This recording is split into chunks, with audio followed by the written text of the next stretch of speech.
we've got some questions, and it's so good to see those facts, because people who have bought tickets can now share this section with all of those one friends that they've got that maintains that lithium batteries are far better or worse than diesel. Gents, I much appreciate that. We're ready for a Q&A, and Dr. Smit has brought us back a minute in front of schedule, so hopefully the public are aware of that, which probably gives me another chance to thank our sponsors, Jet Charge, EV, the charging network, FEMA for solar inverters and e-mobility systems, and of course, Transport Mutual Credit Union. You guys are making it easy for these companies to get the message and the reality across. It's almost like a battle between the forces of good and evil, this immovable object meeting this irresistible force. And thank you, the three of you, for coming along today. I'm grateful that our sponsors paid your airfares or your internet bill today. So we've got some questions. As a matter of fact, I see some of you have posed questions to each other, which is fantastic. And I'm going to ask the first one to all of you. Can Australia actually become a leader in the adoption of electric vehicles? Michael? Yes, thanks, John. I think you can draw an analogy with solar panels, where Australia is a clear world leader. The rate of adoption of solar panels in Australia is well ahead of any other country. And, you know, part of the reason for that is obviously the sunshine people have, the available roof space, and Australians are relatively wealthy compared to most people. So there's no reason why the same thing can't happen in electric vehicles. Australians are pretty fond of their cars. I reckon we'd probably be one of the world leaders in the adoption of SUVs. If we can change that passion to electric vehicles, and as electric vehicle enthusiasts like we all are, we know that passion is pretty easy to inspire once people actually try them. I think Australia can become a world leader. There's obviously a synergy with the fact that people have solar panels, so they can charge the car with electricity they're producing. There's also the fact that Australia mines all of the minerals that are required to make the batteries for electric vehicles. A battery industry is just starting to get going in Australia. Energy Renaissance have recently announced they will build a factory in Hunter Valley, and there are other similar projects on the drawing board. So I think all those things suggest we can become a leader. At the moment, we're well behind, but we just need a few policies to change and a few more incentives. Great answer, Michael. I must admit, I met someone the other week who was complaining about lithium in third world countries, and I said to him, you know it's here, don't you? It's in Darwin, 30 Ks. So, you know, this jobs and growth mantra is very much based on vision and very much on believing what the three of you know as part of your DNA. Robin, Jonathan, did you want to see if you have a stab at, is it too late for Australia to become a leader? I'm happy to build on what Michael was saying, John. So we're clearly at the start of a transition period, and and some of it's a particular transitions that we're doing in Australia, and some of it is, of course, an international one. And so internationally, of course, Australia is a follower generally in terms of automotive technology on electrification and then automation later on. And so the trick for us to get more EVs here is a combination of the policy settings that we have that make that means that the variety of models and those costs come to us sooner, and that we're able to adopt them. And so things like vehicle emission standards are clearly a key point there that and the federal government holds most of the levers in that, and we're seeing some really interesting moves around the world as a variety of countries start to have either increasingly strict emission standards or just flat out bans on internal combustion engines. And so things like that interact then with the international automotive market. The other part is the transformation of our energy system. right? And I think Victoria is a really good example of that, actually, where we're going from a very carbon intensive system and a very centralized system to quite rapidly to one of renewables and dispersion, and where, you know, there's a lot of investments that are being made to do that. And so that's key to that connection between actually having the, you know, this sort of investments that I've talked about and that Michael talked about, having those delivered and being connected. A key element that we often miss is the actual transmission and distribution requirements and the additional load we're going to have. Now, we need to factor that in to all of this big transformation that we're doing already. They're probably come key elements of us being a leader in EV adoption. Yeah, fantastic. Robin, would you like to add anything to that?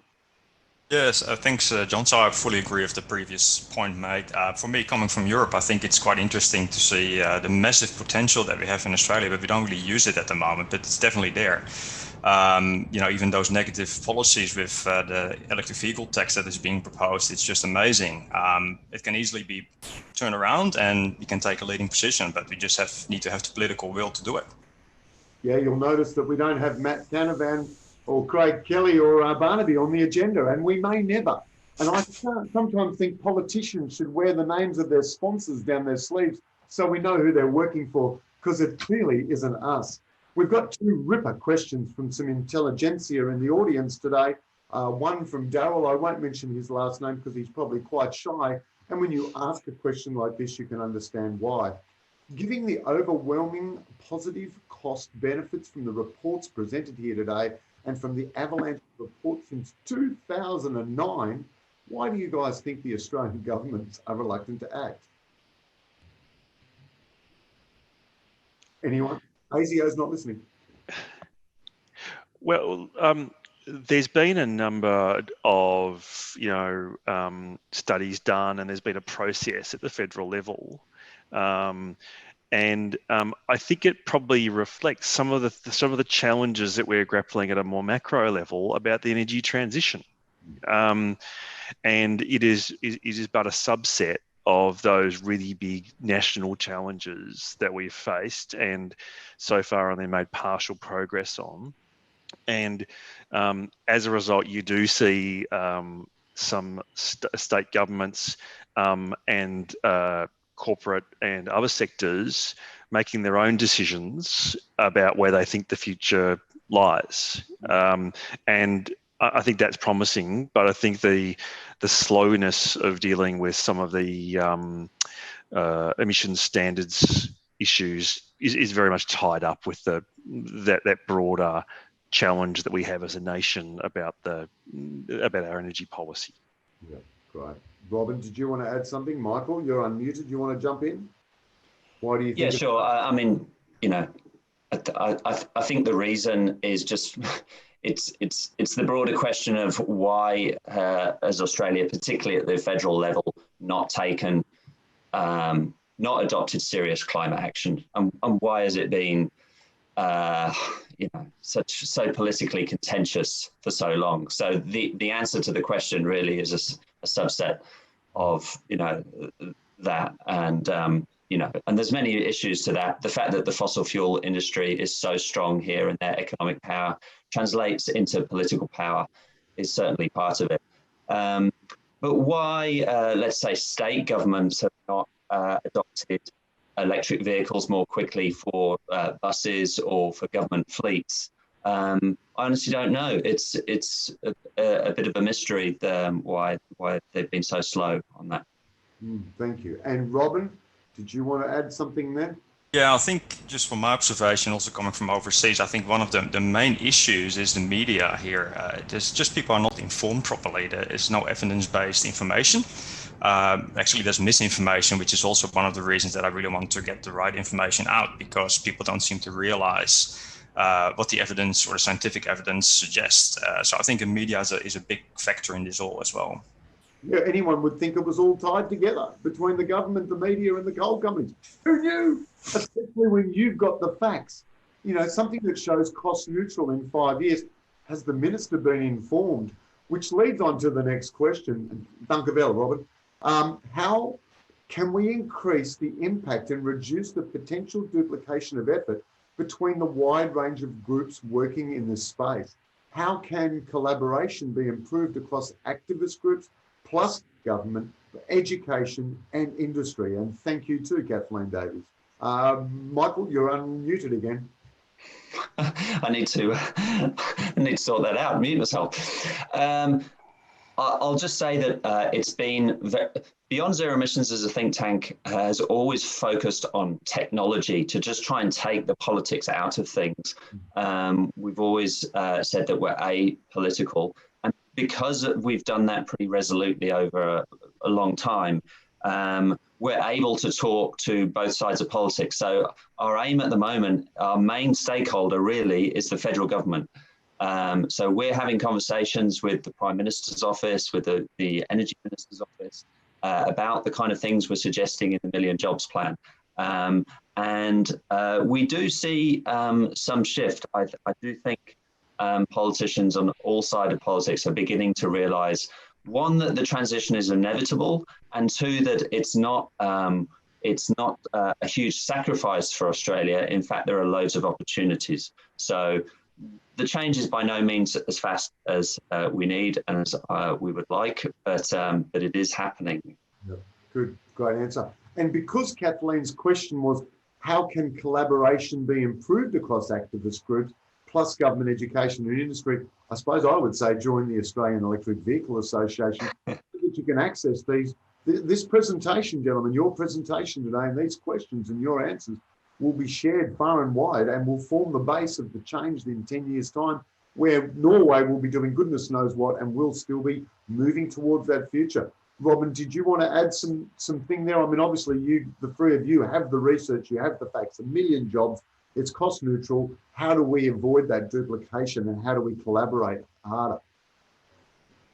Yeah, I thought this conference was a really good initiative for that as well, and the sharing of information I think is important. I think getting back to that point, media, but also community information, making the information accessible to the community, educate the community is really important. Also to create the political will to make any changes. So yeah, that's probably the only thing I want to say.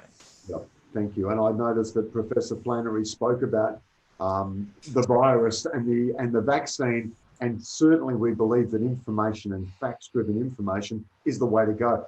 I hope the national broadcaster allows people to speak freely when they do it instead of 15-second sound grabs. This is not a 2-minute chat. This is the future of our planet at stake here, and our children and our grandchildren are watching. Great question just came in from someone else. It's kind of below the three of you, I think, but how can members of the public do something to speed up the change and reduce emissions now? Well, can I maybe again take a sort of gratuitous plug for the deliberative community engagement that Infrastructure Victoria is running.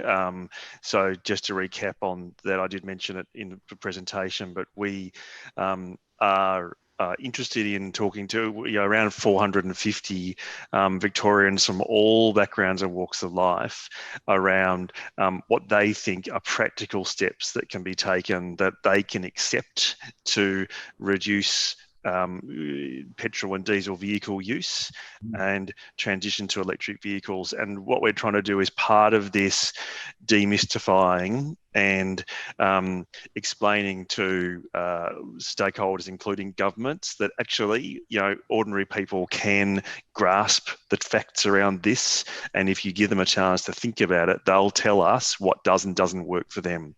So if any members of the audience or their associates are interested, we'd love to hear from you. Jump on the Infrastructure Victoria website, because we're interested in joining some of the technical analysis that Michael and Robin and I have been talking around with the practical, what does it mean for me? Because it feels to me like we are on the cusp of a big change, but it's the transition through that change in a way that government can seize on to facilitate, that ordinary people can accept, that is really important. Here. A person with the government that gave a straight answer. Well done.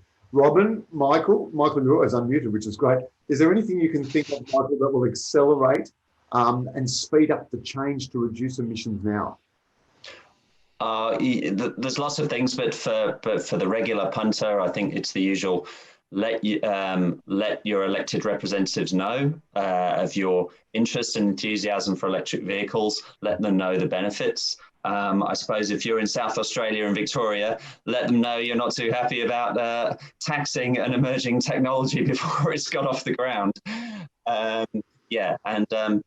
Respond to Jonathan's public consultation. Yeah, that's a great point. And I wonder if Jonathan's colleagues around Australia are embarrassed or seeking to aspire to go past him. 400 is a small trial, but it happens pretty quickly, doesn't it? One day there was no solar panels, now it's 1 in 6 houses, you know. That exponential growth is what I see. Robin, did you want to throw some wisdom in there too, based on your experience from Holland, I believe, or Belgium? Yeah, Holland, but I think in New Zealand, for example, they do a lot of work into the behavioral impacts of EVs and how people respond and the roadblocks. I think there's a lot of useful information in New Zealand that could be very relevant for us. And I also wanted to know that at state and council level, a lot of things are actually being done. So it's very similar to the US, I think, where, for example, California takes the lead, whereas the federal government is not doing that much. So I think it's not a hopeless situation. I think there's a lot of efforts being done at different levels of government at the moment. So that's what I'm seeing at the moment. So again, coming down to the community side of things, community information, engage the community, create a political will to change. That's the main thing. Yeah, fantastic. I'm with you. It's funny that it took the Terminator to pressure the government to turn off the diesel cars there. Gents, just quickly, we've got 2 minutes and 9 seconds. Just as we go around the room with Michael unmuted, of course, what do you think Australia needs to do in the next 2, 5, 10 years? Well, the overarching thing is to set a long-term and interim emissions reduction targets, and then have plans for all the sectors, not just transport, but for energy, manufacturing, buildings that produce emissions, and have plans for how to achieve those targets in the individual sectors. Yeah, fantastic. Jonathan, where do you see in 10 years' time? Well, so to add to that, so I think then we need to actually be deliberately planning for the transition of public transport and government fleets, which we have, good control over, to move as a starting point, and look at what is the pathway to move our internal combustion engine private and commercial fleets, and the range of incentives or regulations that we might use to achieve that end, plus deliver the infrastructure that we need. And for EVs, the critical elements of that are to factor in the additional demand that EVs are going to have, both in generation, transmission and distribution, and also increasingly start to think about the role of hydrogen fuel cell vehicles, which are trailing a little bit behind, but there's lots of enthusiasm for that, and we need to think about their role in the broader energy sector mix, because that's when it's most likely to make sense, is in the broader mix rather than just for transport. Fantastic. And Robin, nice name, all the way from Scheveningen. And here you go, you've got 17 seconds to tell Australia what we need to do in the next 2, 5 or 10 years. What's the key takeaway for Aussies?